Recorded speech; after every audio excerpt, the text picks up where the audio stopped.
দিবা আমার নবীর ডিজাইন মতো। একজনও এখানে হাত উঠাইতে পারবে না।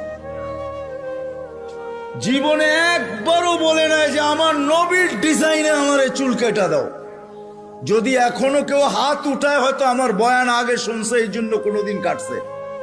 আমি সব ওয়াজে বলি একজনও নাই যে নবীর স্টাইলে চুল কাটবে। হায় যুবক, যদি একদিনও কাটতা। রাত্রে ঘুম হয় না তোমাদের চিল্লানোর কারণে। তোমার স্বাধীনতা আছে, তুমি চিল্লাইতে পারো, কেননা খেলা তো একটার সময় শুরু হবে, ওয়াজ তো 12টায় শেষ হয়ে গেছে। তুমি চিল্লাইতে পারো, তোমাকে স্বাধীনতা দিছে আল্লাহ, আমি কিচ্ছু বলবো না। আল্লাহ যদি স্বাধীনতা না দিত, আল্লাহ ডাকবে 24 ঘন্টা, আল্লাহটা ভোগ করবে, আর আল্লাহ ডাকবে আর মসজিদে যুবক আসবে না। স্বাধীনতা দিছে এই জন্য কিচ্ছু বলে না। 5টা স্বাধীনতা দিছে, 5টা শিক্ষাগত স্বাধীনতা। যেই কোনো শিক্ষায় শিক্ষিত হইতে পারো। হ্যাঁ, পেটের শিক্ষা শিক্ষা, আবার বিরাট বিরাট সার্টিফিকেটের গর্ব। সাধারণ শিক্ষা যেটাকে জেনারেল বলে, ওটা ডিকশনারিতে সাধারণ শিক্ষা লেখা আছে। সাধারণ ডিকশনারিতে সাধারণ আছে, জেনারেল অর্থ কি? রাগ হয়ে গেলেন? সাধারণ জিনিস নিয়ে আবার গৌরব করা যায় নাকি? লেখছে পুরা সাইনবোর্ডের অর্ধেকে ডিগ্রি হয়ে গেছে, সবগুলা সাধারণ। এটা আবার গৌরবের বিষয় নাকি? সাহাবা তো অসাধারণ শিক্ষায় শিক্ষিত ছিল। বিশ্বাস হয় না? নাইলে ম্যাককে ডাকলে আসতো কি করে? সারা দুনিয়া দেখায় দেখ শিক্ষিতরা যে ম্যাককে ডাইকা নিচে নামায় দেখাইতে পারবে। সাহাবা তো ম্যাককে ডাইকা নিচে নামায় নিত না? নাই নাই, হ্যাঁ নাই কিতাবে? হ্যাঁ, ইচ্ছা মতো নামাইছে, ইচ্ছা মতো। আমার জমিনের বাহিরে 1 ফোঁটা যেন না পড়ে, প্রয়োজনের থেকে যেন 1 ফোঁটা বেশি না হয়। খবরদার, মিটার দিয়া মাইপা তারপরে নামবি। যান যান কিতাব উঠান দেখেন, ভূমিকম্পকে তোর টোকা দিয়া দূরভূত করছে।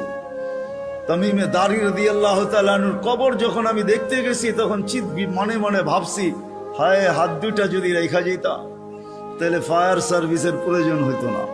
যেখানে আগুন ওইখানে তোমার হাত আগুন নিপতে বাধ্য না? বাধ্য না? অগ্নিগিরি যদি পাহাড়ে আবদ্ধ হইতে বাধ্য, তাহলে আগুন নিপতে বাধ্য হবে না কেন? 6 বার দেখছি আমি এই 2 চোখে দরিয়ায় নীল। 6 বারই তালাশ করছি, যদি চিঠিটা পাইতাম তাহলে পদ্মা, মেঘনা, যমুনার পানির সমস্যা হতো না। দরিয়ায় নীল যদি আজ পর্যন্ত দিতে পারে, তাহলে পদ্মা, মেঘনা, যমুনাও দিত, কিন্তু খুঁজা পাই নাই। মনে আফসোস ছিল যে চিঠিটা যদি পাইতাম। ওমর রাদিয়াল্লাহু তাআলা আনহুর ওই চিঠি, যে চিঠিতে 4500 কিলোমিটার দরিয়ায় নীল আজও পানি দিতে বাধ্য। সত্য কি সত্য না? ওই টেকনোলজিহীন আজ থেকে 1400 বছর আগে ভিডিও কলিং এ ওই পাহাড়ের গায়ে এখনো সাইনবোর্ড রাখা আছে। আপনি দেখা আসেন, আমি দেখা আসছি। বন্দর আব্বাসে এখন ওই পাহাড়ের গায়ে সাইনবোর্ড লাগানো আছে।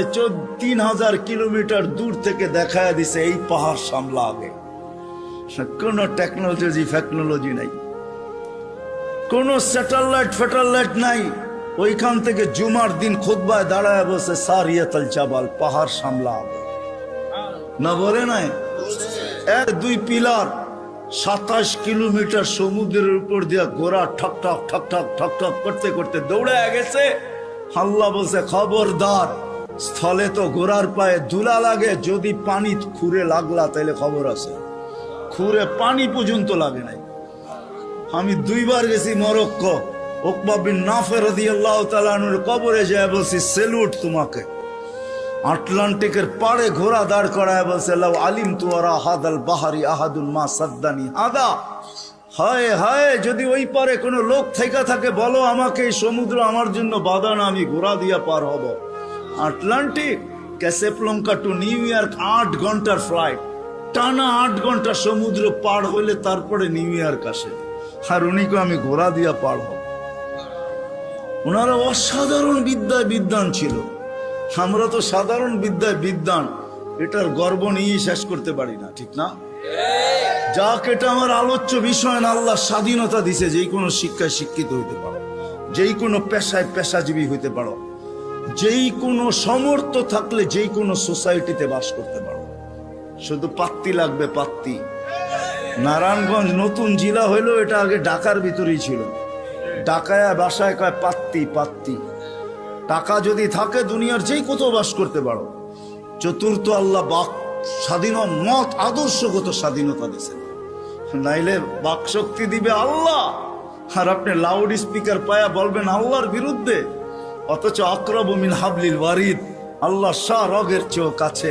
হুয়া আইনা মা আনা মা কুম আইনা মা কুনতুম, আল্লাহ সঙ্গে আছে, তারপরে শুনতেছে, কিছু বলতেছে না। নাযিরুন কাইফা তা'মালুন, আল্লাহ বলে শুধু তাকায়া তাকায়া দেখি করিস কি। আল্লাহর বিরুদ্ধে টক শোতে বসে আল্লাহর বিরুদ্ধে বলবে, আল্লাহ বলে স্বাধীনতা দিছি তোকে, কিচ্ছু বলবো না, দেখতেছি শুধু করিস কি। কেন আল্লাহর সীমানার বাহিরে যাওয়ার ক্ষমতা কারো নাই। এই জন্যই কোরআন বলে আইনাল মাফার, কোথায় যাবে, কোথায় ভাগবে তুমি, ইল্লা বি সুলতান, যেখানে যাবে ওইখানে আমার রাজত্ব। পঞ্চম, স্বাধীনতা দিছে মৌত পর্যন্ত যেমন খুশি তেমন চলতে পারো, যেমন খুশি। নাইলে দেহটা সাজাইলো আল্লাহ, আর যুবক করবে 3 কোয়ার্টার। রাগ হয় না যুবক তোমাদের পায়ে হাত রাখে, নাইলে তুমি পড়বে হাফ কোয়ার্টার, নাইলে আজান দিবে আর তুমি মসজিদে যাবে না।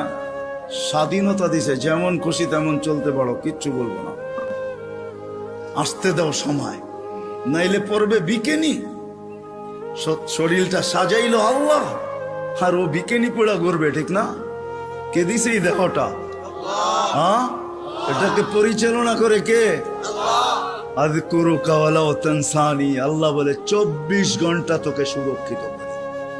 আস্তুরুকা ওয়ালা তাকশানি, যদিও 24 ঘন্টা তুই বুলা থাকস, 24 ঘন্টা তোর সাথে লুকোচুরি খেলি, যদিও তুই একবার ভয়ে আমার নাম নেস না।